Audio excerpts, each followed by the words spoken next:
बिस्मिल्लाहिर्रहमानिर्रहीम। अस्सलाम वालेकुम व्यूवर्स, मुझे कहते हैं अब्दुल गफ़ार ख़ान। और व्यूवर्स, जैसा कि आपके इल्म में है कि पाकिस्तान की टीम इस वक्त साउथ अफ्रीका के टूर पर मौजूद है। और वहाँ पर पाकिस्तान ने T20 सीरीज़ मुकम्मल की है, जिसमें पाकिस्तान की टीम को 2-0 से शिकस्त हुई है। जब पाकिस्तान की टीम साउथ अफ्रीका के दौरे पर जा रही थी, तो ऐसा लग रहा था कि पाकिस्तान की टीम साउथ अफ्रीका के ख़िलाफ़ शानदार खेल पेश करने में कामयाब होगी। लेकिन बदकिस्मती से पाकिस्तान की टीम को पहले T20 मैच में 11 रन्स के साथ शिकस्त का सामना करना पड़ा, जबकि दूसरे मैच में पाकिस्तान की टीम को 7 विकेटों से शिकस्त का सामना करना पड़ा। और इसी तरह साउथ अफ्रीका की क्रिकेट टीम ने ये T20 सीरीज़ 2-0 से जीत ली है। अब बात करेंगे कि पाकिस्तान की टीम में कहाँ गलतियाँ हुई, और सबसे पहले तो बात करेंगे सिलेक्शन के हवाले से। और सिलेक्शन कमेटी के कुछ फ़ैसले ऐसे हैं जिसकी वजह से पाकिस्तान की टीम को मुश्किलात का सामना करना पड़ा। सबसे पहले बात करेंगे फ़खर ज़मान के हवाले से।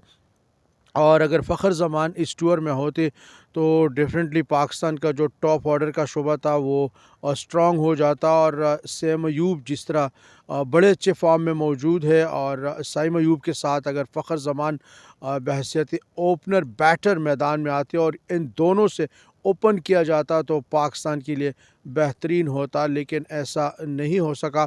और अब भी वक्त है कि फ़खर ज़मान को पाकिस्तान के स्क्वाड का हिस्सा बनाया जा सके। इसके साथ साथ हम बात करेंगे कि पाकिस्तान की टीम को नंबर 5, नंबर 6 पे एक अच्छे ऑलराउंडर की ज़रूरत है। जिस तरह फास्ट में पाकिस्तान के पास अब्दुल रज़ाक हुआ करते थे, अज़हर महमूद, वसीम अकरम, शाहिद खान आफरीदी, जो कि अच्छा मैच फिनिशर हो। तो पाकिस्तान को एक अच्छा मैच फिनिशर की भी ज़रूरत है, और एक अच्छा ऑलराउंडर पाकिस्तान सिलेक्शन कमेटी को तलाश करना होगा। जिस तरह आपने देखा होगा कि शाहीन आफरीदी को जब मिडल ऑर्डर में भेजा गया, तो ये कमज़ोरी थी पाकिस्तान की बैटिंग लाइन की कि पाकिस्तान के पास अच्छे बैटर नहीं थे।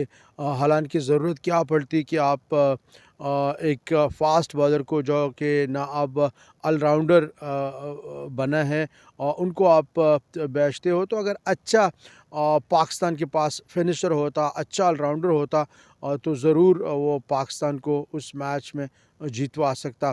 तो ये पाकिस्तान की टीम की बहुत बड़ी कमज़ोरी है। और दूसरी जानिब मोहम्मद रिजवान और बाबर आजम को चाहिए कि वो ओपनिंग के लिए बिल्कुल ना जाएं।